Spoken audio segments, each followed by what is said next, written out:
Hello everybody! Today I'll be showing you the full step-by-step tutorial on how to sculpt the super cute Quivern from Palworld. Okay, so like the usual, we're going to start off by clumping up a bunch of aluminum foil tightly packed. This is for the main body, so start off by making a pear shape. Stunning! Beautiful! Look at that pear shape. Now let's bring in the clay. Taking that base that we just made, grab some polymer clay and start wrapping it around the foil. My clay of choice for this part is Sculpting Primo, and if you need any of the craft supplies for this tutorial, I will be listing affiliate links in the description box below. Once you got that clay on there, you want to start smoothing it out. And taking off any excess clay. Smoothing, smoothing, smoothing. Just gotta get this a little smoother. Okay, so for a bit more of a heavy job, let's use a little bit of Sculpey Clay Softener. Just a small dab is enough to do the trick.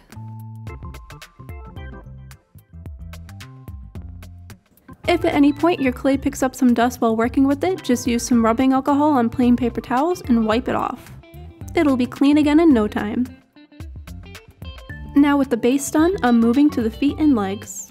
Using some more foil, I'm going to be using some tools to form it to the shape that I want it to be. Yep, that looks like some legs and feet. And again, wrapping that foil with more clay. Make sure that when you add the clay to the foil, to smooth it on as tightly as you can.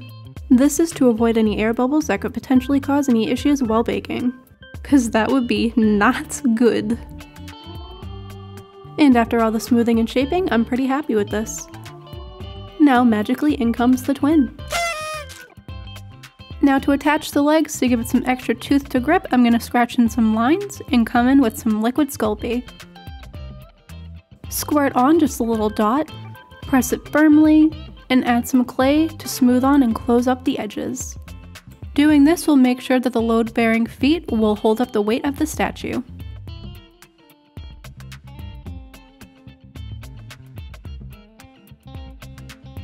Now just repeat this step and you're all set with the legs. Next we'll be moving on to the arms. Crumpling up more aluminum foil into an elongated cone shape and wrapping it up with more clay.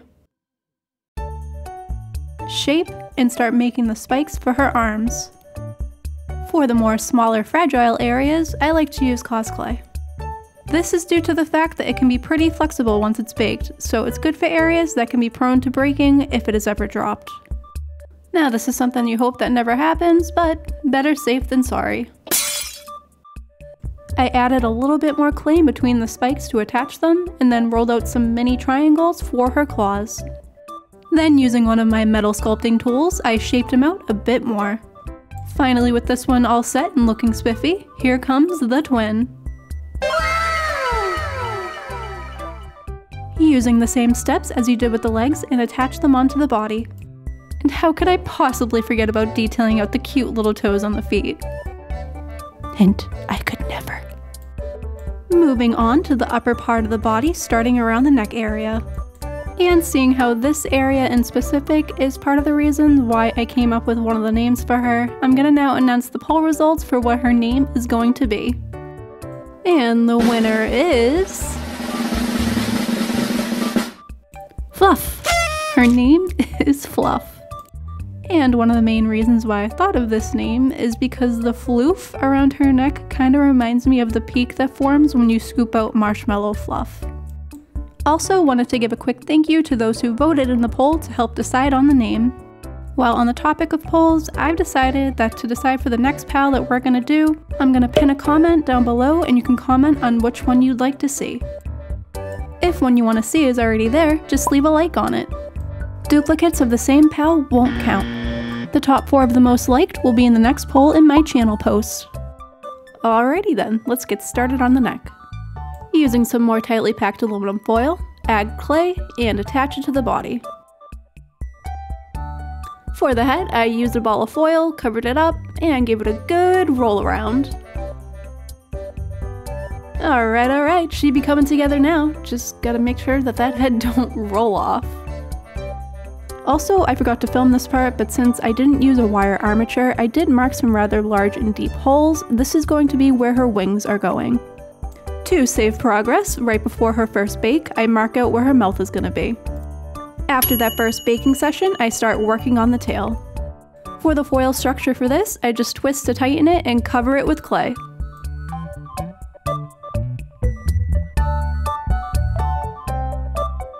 And after it's all covered, I give it the rolling pin treatment.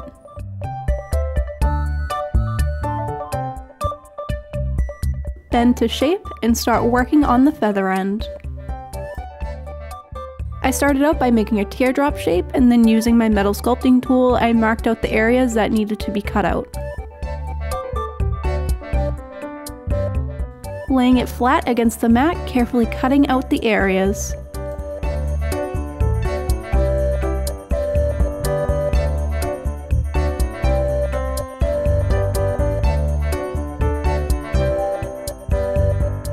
The feather does have a curve to it, so I used the end of one of my sculpting tools and shaped it a bit to that. After that's been formed, add the little detail markings.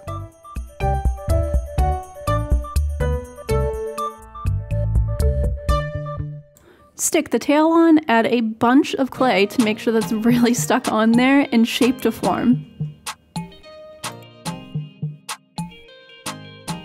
Using some thin wire, I'm going to cut off a small piece and press it into the tail feather. Rolling out some clay, use it to cover the wire.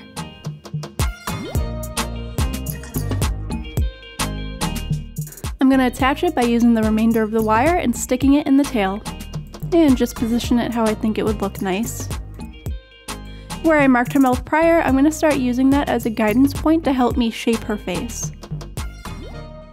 For me personally, shaping usually consists of adding and taking away clay multiple times. It'd be pretty cool if I was one of those people that could get it right on the first time, but it's okay. They always say that practice makes perfect, and even after when it's baked, you'll see that I still use sandpaper to try and shape it better. And as they also always say, that you are your own worst critic. You just gotta keep going, keep trying again until you get it right and how you like it. That really is the beauty of art, that there is no wrong way to do it. Okay, so I guess what you would call more like irregular diamond shapes, except the top of her head was more like triangular shaped. I finished off making the little spiky parts on her head. And on them thighs, you use the same shape. They're like little wing flappy flaps, or something. I don't know. On the back of the neck, there's a larger triangular shape that curves just a little bit. I get that attached and I put it in the oven to save progress for a second time. So now we're going to be working on the two giant feathers on the top of her head. For this, it's pretty simple, just follow the same steps that we used for the tail feather. So instead of repeating those steps, enjoy this little time lapse.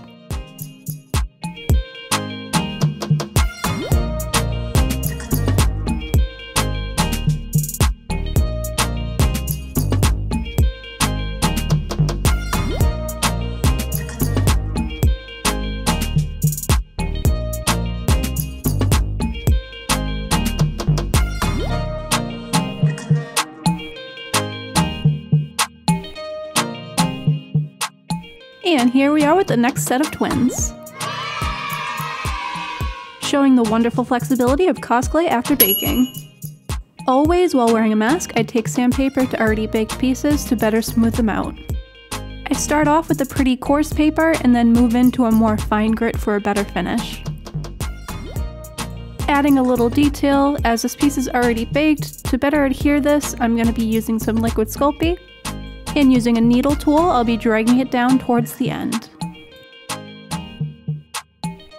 Once that looks good, I'll be rolling out a very long, thin piece and lay it gently over the liquid Sculpey.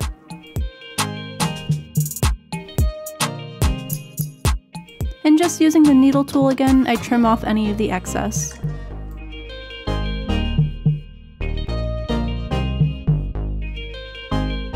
In some areas, the liquid Sculpey kind of overflows a little bit, so I use the needle tool yet again and just drag it down the sides. This just helps to even out things a little bit and looks more clean. Now it's time to finally get these big old feathers attached to her head, so I added a big clump of cosplay and smooshed them together. And now time for another bake. In all of her glory so far, we're going to be going back in with the sandpaper.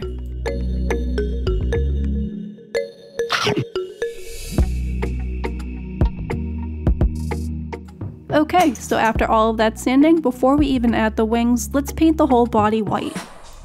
I find it to be easier this way so you're not trying to maneuver around giant wings to get every nook and cranny. Also, this is probably one of my favorite parts to do because it just looks so satisfying to me to make everything one base color.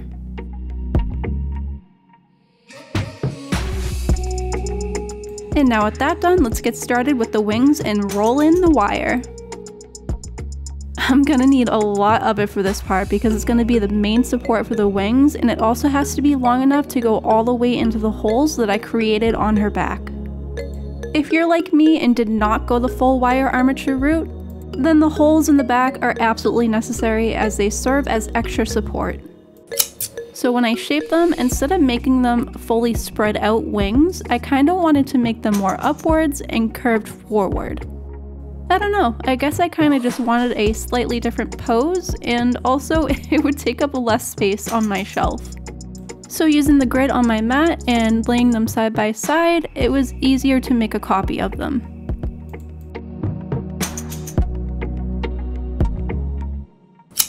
Gonna bring out a fresh new block because I'm gonna need a ton of it.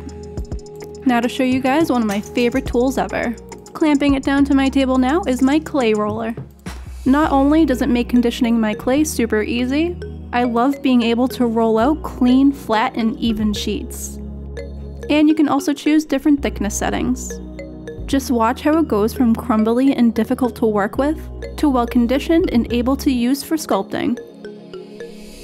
For me, this was a necessary tool in being able to make the wings, but if you don't have one or don't want to purchase one, you can make sheets of clay using an acrylic roller or a rolling pin. Use wax paper to cover the clay if you're using a rolling pin, especially if you use that rolling pin for food. You do not want clay in food mixing. Now with the clay conditioned, let's get started on the wings. Rolling out a long piece of clay, I'm just going to attach it to the wire. On the shorter side, I just pushed it up through the middle, and on the longer side, it was a bit more difficult to do it that way, so I just wrapped it around. Moving on to the feathers, using the sheet that I just rolled out, I'm going to use the wire form as a guide and get it cut out.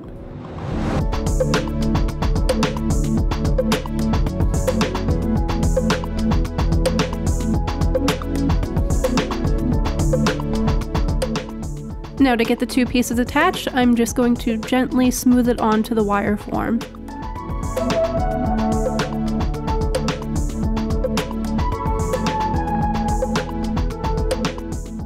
Cutting off just a little more excess to shape it, and tracing out where the feathers are going to be.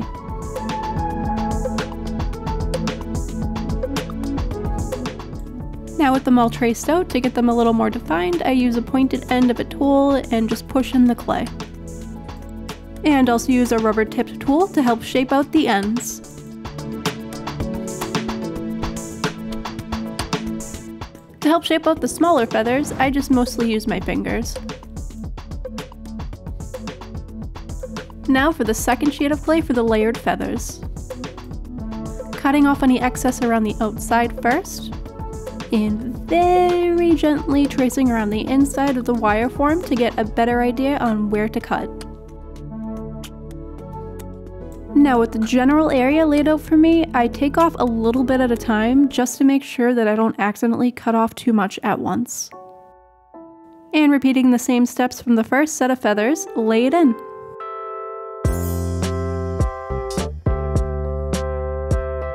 So I'm going to be careful about this process and bake each wing one at a time and lay out some cornstarch. Now to get the wing attached, I'm going to completely fill in the hole with cosplay, stick in the wire, and smooth them together. Now if you sculpt Quivern and want the wings more stretched out, you may not need this step. But like I mentioned earlier, I wanted them more folded towards the body with the feathers to have a bit of a curve at the end. So for this effect, using a bunch of ceramic tiles and some parchment paper, I laid her wings down in some cornstarch. Now with Bake 5 done, I sanded a little bit, and then I wasn't completely happy with the shape of the feathers, so I took some wire cutters to it. And you know what? It worked. It worked. Just needed some sandpaper to finish off the job. And took a small amount of clay to blend out the outside a little better. Now off to make the second wing. When you bake, make sure that you use an oven thermometer. For my clays, they have to stay at a consistent 275 degrees the entire time.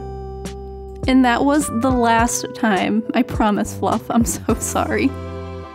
After sanding that second wing, I was able to start painting. Using the same Liquitex white that I started with before, I covered the rest of the body. I had casted another community poll asking whether I should paint using regular or metallic. And at the time I started painting, metallic had won by 1 vote. And you know what? I was actually really excited about that because it's been a long time since I've used any metallic paint. And it doesn't hurt to make her look a little more extra fabulous. Also, I have to say that this blue color that I got for the wings is one of my all-time favorites now.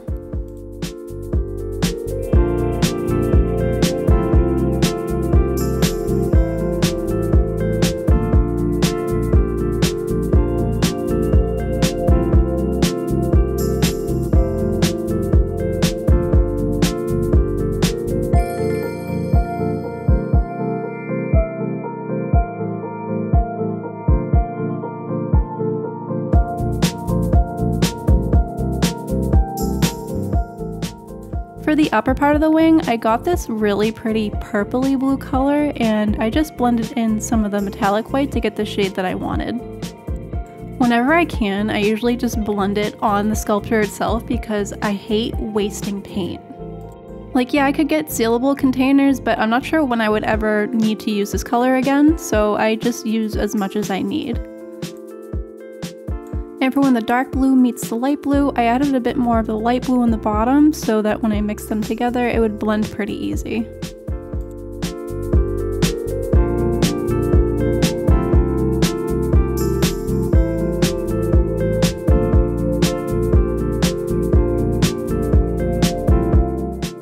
This is the part when I realized I made a little bit of an oopsie.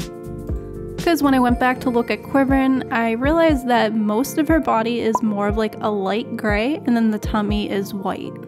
So I grabbed one of the lighter gray colors that I had and mixed it with some white metallic paint. It did dull the shine some, but it did still show through.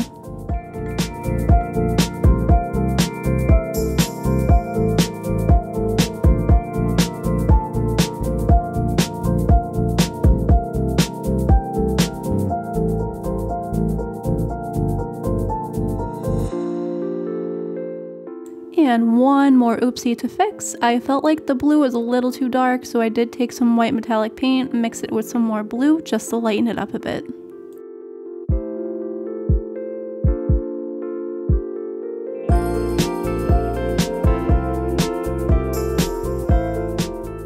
Now I'm going to take some red and pink and start working on the mouth area. So I'm going to mix it inside the mouth, so I'm going to start off with the pink and grab just a tiny dot of red. And after that's all blended, time to start sketching on the face. I always prefer to doodle it on because if I go in with paint first, it creates a clumpy mess if I make too many mistakes.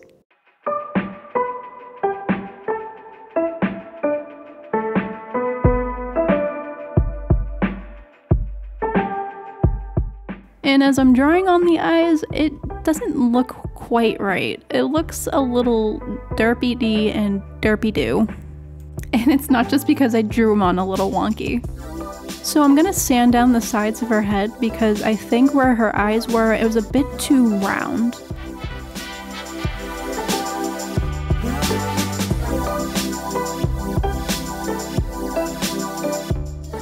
Now for attempt number 2.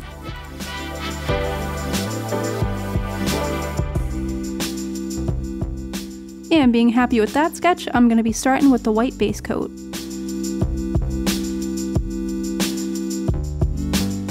For the top part of the eye, I'm going to be using this true blue color.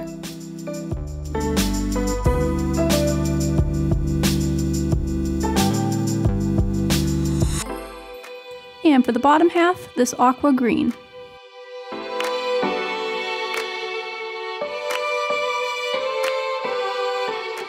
Both colors were a little too dark, so I did mix some white into it.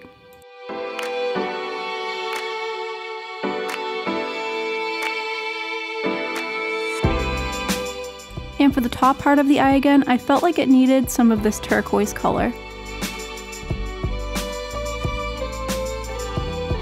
Now just gonna drag that blue down some and clean up the white area.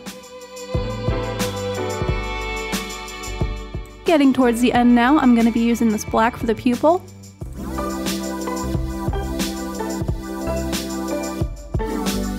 And a white little dot for the shiny part of the eye. And to do some outlining now, I got these really fun acrylic paint markers, and it's made it so much easier for me to do fine lines. Like I can actually enjoy this part of detailing finally.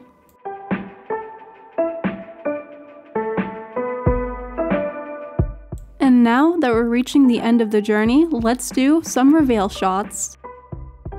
If you made it this far in the video, I really appreciate that you took the time out of your day to spend with me.